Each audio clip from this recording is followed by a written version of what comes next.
Bienvenidos a Debatiendo la Historia. Y bueno, el día de hoy vamos a analizar uno de los retos que enfrentó el gobierno mexicano entre el periodo de 1917 y 1945. Recordemos que fue una época en México pues complicada porque íbamos saliendo de un periodo donde pues una sola persona gobernaba y pues fue complicado. Y durante ese periodo pues se intentó, o en el intento de transformar, uno de ellos más afectados de los que se benefició fue el sistema educativo. Y en este episodio, junto con mis compañeras Melanie, Grecia y Natalie, discutiremos 5 retos clave, que fue la educación rural, el analfabetismo, la capacitación de los maestros, las tensiones ideológicas y pues la infraestructura educativa. Y bueno, comenzaremos. Quiero comenzar hablando de uno de los retos más grandes, en mi opinión, que es la educación rural. Y bueno, en esta época México mayormente era rural, como bien recordemos. Recuerden que México pues no era un país tan avanzado, a pesar de que se quiso hacer potencia en su momento. Muchas comunidades no tenían acceso a la educación, si no tenían acceso ni para el agua, ni para la luz, Pues sí, pero era muy difícil los servicios públicos. Exactamente, entonces pues aún así era más complicado el acceso a la educación. Y bueno, en la Constitución de 1917, recuerden que para esa época ya se había reformado, se trató de cambiar eso.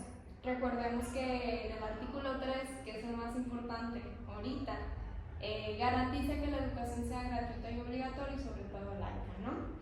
Pero en la práctica fue muy difícil implementarlo. Aunque se crearon escuelas rurales, realmente no estaban bien equipadas y pues lógicamente los maestros tampoco no estaban preparados o simplemente no querían trabajar en zonas aisladas, ¿no? También por la inseguridad, etc. Estoy de acuerdo con Carolina. Esto nos llevó a otro reto fundamental, que es el analfabetismo, que era altísimo, especialmente en zonas rurales.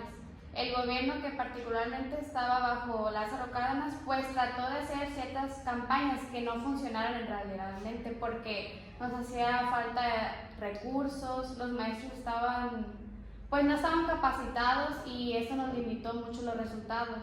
El esfuerzo era enorme, pero las condiciones del país pues eran pésimas. Muchas personas aprendieron a leer y escribir estando ya en la campaña, pero sin materiales o seguimiento pues se les olvidaba rápidamente a las personas.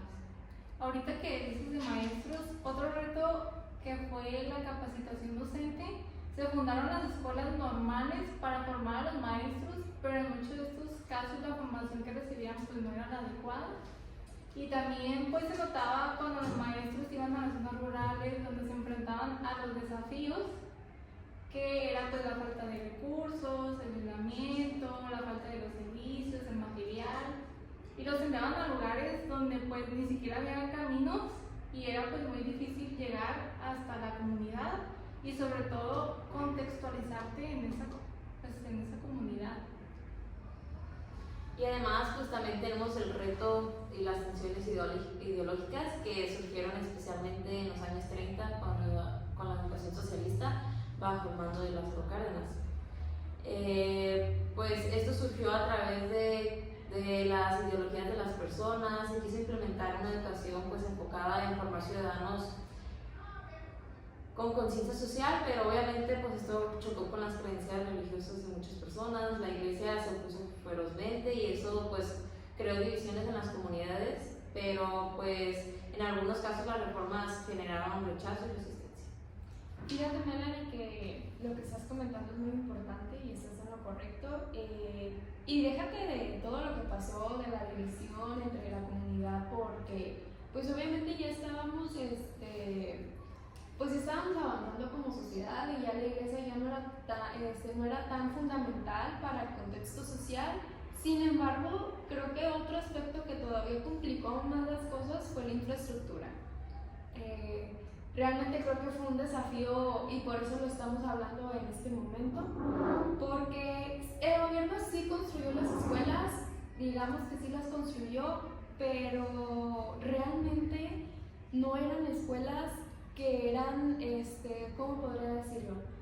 que fueran seguras, para empezar, que fueran seguras y que obviamente pues tuvieran los recursos necesarios, ¿no? Que fueran funcionales, esa es la palabra, que fueran funcionales. Realmente ni siquiera había, si no había libros, no había pizarrón, y si no había pizarrón, imagínense, tampoco había baños. O sea, imagínense para los alumnos, ¿cuál era su motivación de ir a la escuela? Estar batallando, o sea, por eso también muchos niños seguían en el analfabetismo, ¿no?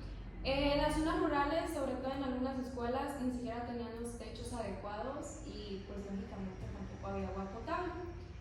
Sí, era un enorme esfuerzo construirlas, ese era el plan, sin embargo ya mantenerlas pues ya era otra cosa, ¿no? Y pues lógicamente los estudiantes no tenían lo necesario para seguir aprendiendo. Totalmente, aunque las bases se estaban poniendo, pues en realidad los recursos no nos alcanzaban para todo lo que en realidad se necesitaba. Hubo algunos pequeños avances, especialmente nada más en zonas urbanas. Las zonas que eran rurales pues las dejaban en el olvido, más rezagadas, y pues las escuelas cuando existían eran un reflejo de los problemas más grandes que tenía pues en México, que era la falta de inversión, la capacitación de maestros, la coordinación entre políticas y las necesidades de la población. Y anteriormente todo lo que comentó mi compañera Carolina. Sí, y eso a pesar de los esfuerzos por parte del gobierno, estos problemas persistieron más allá de los años 45. Lo que me parece interesante es que todavía muchos de estos desafíos que mencionamos ahorita hoy siguen presentes en nuestro sistema educativo actual, y aunque en menor medida, pues todavía vemos esas desigualdades entre las zonas rurales y las zonas urbanas. Hay problemas con la infraestructura en muchas de las escuelas, y no nada más en las rurales, sino también en las urbanas. Es verdad, Patricia, este periodo que estuvo lleno de retos fue crucial para sentar las bases educativas que tenemos hoy, pero como he mencionado, no se pudieron resolver todos los problemas como tal, pero las campañas de alfabetización las consiguieron en las escuelas, y la formación de maestros pues también fueron avances. Pero bueno, creo que a pesar de todo este cambio gris que hubo dentro de la planeación, de la construcción, de que los alumnos pudieran tener una educación más abierta, fue que se empezaron a abrir caminos, ¿no? para pues, la educación actual. La creación de escuelas rurales, aunque tenían muchas limitaciones y la expansión de la educación era obligatoria, pues fueron momentos o pasos importantes para un movimiento diferente a la educación actualmente. Sin embargo, puedo comentar que, como dijo mi compañera Grecia, aún se ve mucho la falta de capacitación, y sobre todo se ve una brecha o una división entre las escuelas de ciudad y las escuelas de campo, las escuelas urbana y rural. Y bueno, realmente creo que siguen siendo muy grandes actualmente, a pesar de que ya avanzamos pues unos 100 años, más de 100 años que fue ese cambio. Sin embargo, todavía tenemos mucho que aprender y mucho que crecer, ¿no? Sí, esas brechas que mencionas son algo que todavía en la actualidad seguimos tratando de cerrar. Lo que es innegable es que el gobierno de esa época intentó sentar las bases, pero pues el contexto político que había y social y económico lo limitaba a lo que se podía hacer en el corto plazo. Sí, y aunque hubo esa resistencia ideológica, como menciona Melanie, esas tensiones también moldearon el tipo de educación que queríamos construir o que se quiso construir en el país. La educación socialista también fue muy controversial, pero también fue un intento de usar la educación como una herramienta para cambiar la sociedad. Exacto, fue un periodo grande de desafíos, pero también de grandes intentos por transformar la educación en México. Aunque no se lograron resolver todos los problemas, el esfuerzo por mejorar la situación educativa sentó las bases para futuras generaciones. Hay que ver esto como oportunidades y no como desafíos. Y bueno, ¿alguna otra opinión o comentario que quieran hacer, compañeras? No. Creo que gracias por acompañarnos en Debatiendo la Historia. Creo que estos 5 principales retos que enfrentó el sistema educativo entre el periodo de 1917 y 1945, a pesar de que no se han resuelto todos, seguimos en esa construcción del sistema que tenemos hoy.